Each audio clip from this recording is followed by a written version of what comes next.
नमस्कार दोस्तों, stock market studies में फिर से एक बार आपको बहुत-बहुत स्वागत है। तो आज यहाँ पे मैं डिस्कशन करूँगा कुछ इम्पोर्टेंस कंपनी के अपडेट के बारे में और टेक्निकली चार्ट पैटर्न के बारे में। तो वीडियो को पूरा लास्ट तक देखिएगा क्योंकि बहुत सारे दोस्तों के ये सारे कंपनीज का डिमांड था कि सर इसके ऊपर अभी क्या चल रहा है टेक्निकली चार्ट पैटर्न में, तो प्लीज़ एक बार शेयर करिएगा। तो चलो देख लेते हैं आज के स्टॉक के डिटेल्स के बारे में। तो उससे पहले चैनल को अभी तक सब्सक्राइब नहीं किया तो जरूर कर लीजिएगा क्योंकि आप स्विंग ट्रेडिंग्स करके पैसा कमाना चाहते हैं, अगर आप शॉर्ट टर्म ट्रेडिंग्स करके पैसा कमाना चाहते हैं और आप इन्वेस्टर होकर पैसा कमाना चाहते हैं तो इस चैनल आपके लिए बहुत हेल्प करेगा। तो प्लीज़ जाकर पहले चैनल को सब्सक्राइब करिए, उसके बाद वीडियो देखिए। तो सबसे पहले मैं बात करूंगा इस दिग्गज कंपनी के बारे में जिसका नाम है कैम्स। आप सभी जानते हैं कैम्स के बारे में, Computer Age Management Services Limited. तो आप सभी जानते हैं कैम्स एक मोनोपोली बिजनेस इंजॉय करने वाला कंपनी है। तो कैम्स का काम क्या है? देखिए, आप जितने म्यूचुअल फंड करते हैं, जितने सारे म्यूचुअल फंड करते हैं, वो सारे म्यूचुअल फंड जो क्लियर मेंबर्स है वो कौन है? कैम्स है। इसका मतलब आप म्यूचुअल फंड जब बाइंग करते हैं तो वो जो आप जब सेलिंग करते हैं तो उसका जो बाइंग और सेलिंग का जो क्लियरेंस है, आपको जो आपका जो ट्रांजेक्शन होते हैं उस सारे क्लियरेंस कौन करते हैं? कैम्स करते हैं। तो इसका मतलब अगर आप म्यूचुअल फंड में कुछ प्रॉब्लम्स हो तो आपको कैम्स के पास ही जाकर सारे क्लियरेंस करना पड़ेगा। तो इसका एक मोनोपोली बिजनेस है और इस मोनोपोली बिजनेस कंपनी के ऊपर मैं हमेशा बुलिश हूँ क्योंकि देखिए, इंडिया का ग्रोथ हो रहा है तो हर व्यक्ति क्या करेंगे, जिस लोगों के पास पैसा आ रहा है तो पैसे आने के बाद वो क्या करेंगे?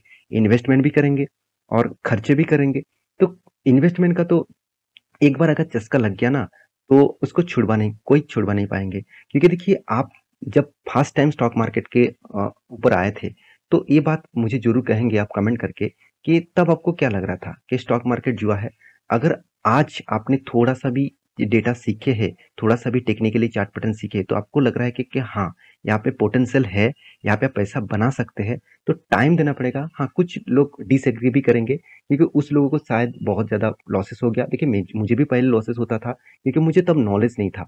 जब मैंने स्टडी किया, जब जब मैंने कोर्सेज किए, बहुत सारे सर के माध्यम से मैंने बहुत सारे कोर्सेज किए, उसके बाद मुझे पता चला कि एक्चुअली पैसा बनता है स्टॉक मार्केट में। उसके लिए कुछ आपको लॉजिक और कुछ एडुकेशन की जरूरत होगा और स्टडीज की जरूरत होगा। तो प्लीज कंटिन्यू करिएगा स्टॉक के ऊपर आप स्टडी करके। तो देखिए, म्यूचुअल फंड वाले इस कंपनी के मार्केट कैप 10,000 करोड़ के आसपास है। इसका return of equity, return of capital employed best level में है। जीरो डेप्ट कंपनी है। अच्छा खासा कंपनी कमाई भी कर लेते हैं। और कंपनी का देखिए, return of equity, return of capital employed 3 साल में के एवरेज के हिसाब से भी 50% के ऊपर है। तो इससे बेस्ट चीज और कुछ हो ही नहीं सकता। इससे बढ़िया मौका आपको शायद दोबारा ना दे, तो इसका मौका आप जरूर लेना।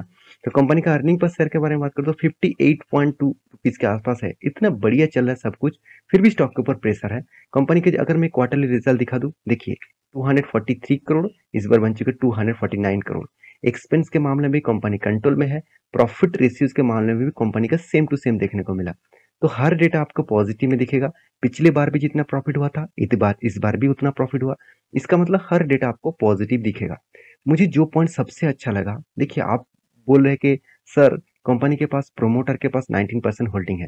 देखिए, कोई भी इस तरीके से कैम्स बोलिए, सीडीएसएल, एनएसडीएल, इस तरीके से कंपनी के पास, बीएससी जैसे कंपनी के पास आपको 20% के ऊपर होल्डिंग नहीं होना चाहिए एज सेबी के रूल्स के हिसाब से। तो यहाँ पे तो ठीक ठाक ही है, उसी के आसपास होल्डिंग है तो अच्छी बात है ना। उसके साथ आपको ये देखना है कि इंस्टीट्यूशन क्या कर रहा है। देखिए, इंस्टीट्यूशन के पास पहले 8% का होल्डिंग था 2020 में, आज वो धीरे धीरे करके होल्डिंग बढ़ा के कहाँ पे लेके आया? 35%। तो सोचिए कितना बड़ा इंस्टीट्यूशन इस कंपनी पे भरोसा करते हैं। और एफआईएस कौन है? बाहर से आए हुए इन्वेस्टर है। मान के चलिए वो अमेरिका से भी आ सकते हैं, चाहे वो यूके, यूएस, किसी भी जगह से आ सकते हैं, बाहर की कोई कंट्री से आ सकते हैं। तो उसको पता है कि इस तरीके से कंपनी आज ग्रोथ नहीं कर रहा है, एक दिन इतना ग्रोथ करेगा कि आपको समझ में नहीं आएगा कि इतना ग्रोथ कहाँ से हो गया। क्योंकि देखिए, जब लोग शेयर मार्केट में इन्वेस्ट करेंगे, म्यूचुअल फंड के ऊपर इन्वेस्ट करेंगे तो डायरेक्टली फायदा कौन किस कंपनी को होगा? इसी कंपनी को ना। तो प्लीज इस कंपनी के ऊपर कंटिन्यूअसली आप जरूर करिएगा। तो देखिए, कंपनी के ऊपर अभी देखिए कंटिन्यूसली सेल ऑफ हो रहा था। तो इस बार क्या हुआ? सेल ऑफ हुआ, फिर से सेल ऑफ हुआ, छोटा मोटा। इसका मतलब जो कंटिन्यूसली सेल ऑफ किस लिए किया गया? शेयर को सस्ता करने के लिए पहले गिराया गया। उसके बाद देखिए लोअर साइड में बाई करेंगे, बड़ा सा बाइंग करेंगे, उसके बाद फिर से रॉकेट बनाएगा। तो इसका चार्ट पैटर्न यही बता रहा है कि देखिए ऊपर साइड से अगर डाउन साइड तो देखूं तो 50% तक शेयर क्रैश हो चुके हैं। 50%। देखिए, आपको लग रहा है कि शेयर क्रैश हुआ है, बिल्कुल नहीं। शेयर क्रैश नहीं हुआ, शेयर को क्रैश किया गया। क्योंकि इस तरीके से अगर गिरावट नहीं हुआ तो लोग मतलब बड़े इंस्टीट्यूशन माल कहाँ पे खरीदारी करेंगे। तो ध्यान दीजिएगा कौन सा लेवल में आया, जिस लेवल से स्टॉक वॉल्यूम करके एक लंबा रैली आपको दिखाया, एक लंबा रैली उसको दिखाया, उसके बाद देखिए वही रेंज पर फिर से आकर खड़ा कर दिया। और आप देखेंगे यहाँ पे थोड़ा टाइम बिता रहा है, उसके बाद मुझे लगता है कि एक फिर से रैली आपको दिखेगा। हाँ, डायरेक्ट इस तरीके से रैली ना हो सके, फिर भी धीरे धीरे करके इस तरीके से रैली हो सकते हैं।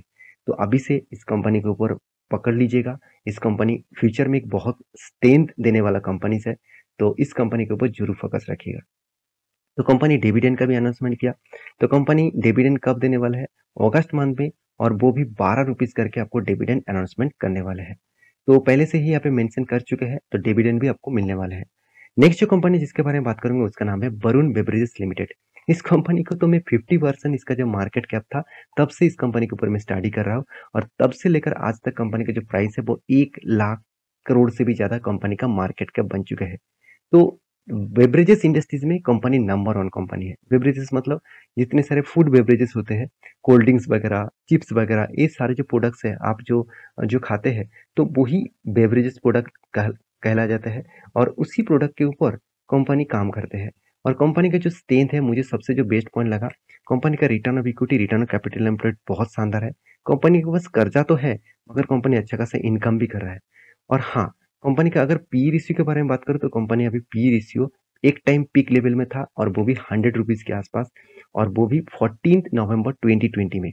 उसके बाद देखिए सब करेक्शन देखने को मिला, और जब करेक्शन हुआ उसके बाद लोग लगातार इसके ऊपर बाइंग किया, और लगातार बाइंग करने के बाद कंपनी की जो प्राइस है वो देखिए किस तरीके से ग्रोथ हुआ, किस तरीके से। कोविड के टाइम में इसका प्राइस कितना था, सिर्फ 119 रुपीज, और आज कितना 800 रुपीज के आसपास चला है। मतलब 8 टाइम्स रिटर्न आपको दे चुके हैं सिर्फ के सिर्फ 3 साढ़े 3 साल के अंदर अंदर। तो कंपनी के ऊपर म्यूचुअल फंड वाले ने क्या कर रहे हैं वो भी देखना बहुत जरूरी है। तो कंपनी के ऊपर मैं पहले ही बोल चुका हूँ, जिस तरीके से कंपनी भागा है कभी ना कभी वो करेक्शन दिखाएगा, तो वो करेक्शन होना स्टार्ट हो चुके हैं। म्यूचुअल फंड वाले ने भी देखिए कंटिन्यूसली यहाँ पे सेल करते जा रहे हैं, क्योंकि जो लोअर साइड में बाई हुआ था वो कभी ना कभी तो वो प्रॉफिट बुकिंग करेगा। अगर मैं चार्ट पैटर्न आपके साथ डिस्कस, वो पहले भी मैं आपको मेंशन किया था कि इस रेंज को ब्रेकआउट करने के बाद एक रैली दिखाया, यहाँ पे थोड़ा सा कंसोलिडेट किया, फिर से रैली हुआ, फिर से देखिए यहाँ पे कंसोलिडेट होने के बाद ब्रेकआउट होना चाहिए था, मगर यहाँ पे ब्रेकआउट फेल हो गया। इसका मतलब डाउन साइड का ट्रेंड होना स्टार्ट हो चुका है। इस रेंज को अगर ब्रेक करता है तो सोच ही लेना कंपनी 1427 रुपीज तक आएगा जरूर, इस रेंज तक आएगा, क्योंकि यही रेजिस्टेंस कंपनी के लिए बन चुके हैं अभी सपोर्ट। तो सपोर्ट तक वो आएगा, तो फिलहाल के लिए कोई एंट्री मत लेना, इंतजार करिएगा। कभी भी यहाँ पे वॉल्यूम करके अगर ऊपर साइड में गया तो अपर साइड में एंट्री मिलेगा। तो मेरे हिसाब से जिस तरीके से कैंडल क्रिएट हो रहा है तो इस लेवल तक जरूर आएगा। तो थोड़ा सा इंतजार करिएगा। जितने सारे लोग पहले रैली मिस कर चुके हैं तो फिर से आपको मौका मिलेगा, थोड़ा सा इंतजार जरूर करिएगा। नेक्स्ट जो कंपनी है जिसका नाम है अल्काइल एमिन्स, तो ये एक केमिकल इंडस्ट्री से बिलोंग करने वाला कंपनी है। कंपनी का खासियत है कंपनी का रिटर्न ऑफ इक्विटी और रिटर्न ऑफ कैपिटल एम्प्लॉयड शानदार लेवल में देखने को मिला, और कंपनी का पी रेशियो बहुत हाई है, और इस हाई पी रेशियो के कारण शेयर में कंटिन्यूसली यहाँ पे एक प्रेशर देखने को मिला। कंपनी का हाई था 3200 के आसपास, और कंपनी आज 2700 रुपीज के आसपास चल रहा है। तो कंपनी में एक डाउन साइड फॉल देखने को मिला है। कंपनी की जो स्ट्रेंथ है, मैं क्वार्टरली रिजल्ट के बारे में बात करूँ तो कंपनी के जो सेल्स है वो कंटिन्यूसली मेंटेन करता है। एक्सपेंस को भी मेंटेन करने के बाद कंपनी का जो प्रॉफिट है वो अच्छा खासा देखने को मिला, 17% से बढ़कर हो चुके हैं 19%, और वो भी ऑपरेटिंग प्रॉफिट मार्जिन। तो कंपनी में जो स्ट्रेंथ है वो आपको दिख रहा है, उसीलिए इन्वेस्टर भी देखिए धीरे धीरे करके खुद का होल्डिंग बढ़ाया है। एफएस ने पहले तो इस कंपनी के ऊपर कुछ भी इन्वेस्टमेंट नहीं किए थे, आज कितना करीबन 2.5% से भी ज्यादा इन्वेस्टमेंट एफएस के पास है। देखिए पब्लिक के पास तो अच्छा खासा होल्डिंग है, प्रोमोटर के पास भी अच्छा खासा होल्डिंग है। तो मेरे कहने का मतलब है इस कंपनी के ऊपर अच्छा खासा स्ट्रेंथ आपको देखने को मिल रहा है। तो इस कंपनी के ऊपर जो टेक्निकली चार्ट पैटर्न यहाँ पे देखने को मिला है, उससे पहले कंपनी की एक स्ट्रेंथ के बारे में बात करूँ तो म्यूचुअल फंड वाले ने इस कंपनी के ऊपर क्या कर रहा है वो देखना बहुत जरूरी है। ध्यान दीजिएगा, कंटिन्यूसली म्यूचुअल फंड वाले ने क्या किया, इस कंपनी के ऊपर बाइंग करना स्टार्ट कर दिया। तो यहाँ पे कोई भी सेलिंग देखने को नहीं मिला, कंटिन्यूसली बाइंग होता जा रहा है, छोटा छोटा करके कंपनी के ऊपर क्वांटिटी उठाया जा रहा है। तो धीरे धीरे करके आप भी क्वांटिटी उठाकर आपका होल्डिंग इंक्रीज कर सकते हैं। देखिए इन्वेस्टमेंट का जो पावर होता है ना, वो आपको इसी तरीके से करना है। हम लोग क्या करते हैं, मान के चलिए मेरे पास 1 लाख रुपया है, तो मैं क्या करूंगा, डायरेक्टली जाकर 1 लाख रुपया निवेश कर दूंगा। ऐसे बिल्कुल मत करिएगा, क्योंकि आपके हाथ में फंड भी होना जरूरी है। अगर आप हायर लेवल में एंट्री कर चुके हैं, वहाँ से अगर करेक्शन 20% दिखे, तो फिर से आप थोड़ा-सा होल्डिंग उठा लीजिए और भी करेक्शन दिखे, फिर से उठा लीजिए। हाँ, तब करना जब उस कंपनी के ऊपर स्ट्रेंथ के बारे में आपको पता है। अगर कंपनी का स्ट्रेंथ सही है, कंपनी का बिज़नेस मॉडल आपको पता है, तब करना। ऐसे नहीं कि पेनी स्टॉक में गिरावट होता ही जा रहा है और आप बाय करते जा रहे हैं। ऐसे बिल्कुल मत करना, आप आज नहीं तो कल फँसेंगे। तो कंपनी के ऊपर एक अच्छा खासा रैली आपको देखने को मिलेगा, क्योंकि कंपनी जिस तरीके से कंटिन्यूअसली सेल ऑफ हुआ, कंटिन्यूअसली, और हायर लेवल से मैं डाउन लेवल तक देखूँ, तो अराउंड अराउंड आप देखेंगे तो 50 टू 60% क्रैश हो चुके हैं। मेरे कहने का मतलब है, इस तरीके से क्रैश होने के बाद यहाँ से कंपनी रिवर्सल क्यों लिया? ध्यान दीजिएगा इस चीज़ को। तो मैं आपको फिर से मार्किंग करके दे रहा हूँ। देखिए यहाँ पे जो रेंज बना, यहाँ पे जो ब्रेकआउट लेवल क्रिएट किया, तो यहाँ पे ब्रेकआउट करने का कोशिश किया, तो फॉल्स हो गया। उसके बाद देखिए जो ब्रेकआउट होने के बाद बिग रैली। तो इसका मतलब यहाँ पे क्या है, बड़े-बड़े इंस्टीट्यूशन फिर से बाय करना स्टार्ट कर चुके हैं। इसी रेंज के आने के बाद ही देखिए कंपनी और नहीं गिरा, फिर से कंटिन्यूअसली बाइंग हो रहा है। अगर मैं यहाँ पे वॉल्यूम के बारे में बात करूँ तो देखिएगा, कंटिन्यूअसली वॉल्यूम इंक्रीज हुआ। सेलिंग्स के कई गुना ज़्यादा कंपनी के ऊपर बाइंग वॉल्यूम देखने को मिल रहा है। हाँ, अभी आपको क्या करना है, मैं आपको बता दूँ कि कंपनी के ऊपर जिस तरीके से यहाँ पे ब्रेकआउट देखने को मिला, तो एंट्री मत लीजिएगा। थोड़ा-सा इस टाइम में थोड़ा-सा यहाँ पे देखिए, ये जो रेंज बना, अगर यहाँ पे थोड़ा-सा रिटेस्ट करके अगर ऊपर ब्रेकआउट होता है ना, तो आप सोच लेना एंट्री लेवल मिल जाएगा। आप स्विंग ट्रेडिंग्स के लिए एंट्री लेवल ले सकते हैं। मैं खुद एंट्री लेवल लूँगा और मेरा टारगेट रहेगा ऑलमोस्ट इस लेवल तक। वो कितना है? 3054 के आसपास। तो इस वीडियो अगर अच्छा लगे, इस तरीके से इन्फॉर्मेशन अगर आपको चाहिए, तो प्लीज़ कमेंट करिएगा, आपको कौन-सा टॉपिक के ऊपर वीडियो चाहिए, और वीडियो अच्छा लग रहा है तो प्लीज़ लाइक करिएगा। तो लास्ट जो कंपनी जिसके बारे में बात करूँगा, जिसका नाम है गुलशन मतलब पॉलीमर्स लिमिटेड। तो गुलशन पॉलीमर्स लिमिटेड जो है, वो एक केमिकल इंडस्ट्री से बिलॉन्ग करने वाला कंपनी है। कंपनी कुछ खास परफॉर्मेंस किया, इसीलिए देखिए अच्छा खासा कंपनी ने प्रॉफिट कमाया, इसलिए कंपनी के बोर्ड ने एक बड़ा अनाउंसमेंट। कंपनी का अनाउंसमेंट क्या है? 1:5 रेशियो का कंपनी आपको बोनस देने वाला है। इसका मतलब हर 5 शेयर में आपको 1 शेयर कंपनी आपको देने वाला है। तो अच्छी बात है। तो इस तरीके से इन्फॉर्मेशन पाने के लिए चैनल को ज़रूर सब्सक्राइब करना, और ये वीडियो टोटली आपको एज़ ए एजुकेशन पर्पस में दिया गया है। मेरा काम है आपको सिखाना, आपका काम है सीखना। तो सीखते जाइए और भविष्य में आपका पोर्टफोलियो अच्छा बनाते जाइए। तो मिलेंगे नेक्स्ट वीडियो में, तब तक के लिए अच्छे से रहिए, अपना ख्याल रखिए। Bye bye.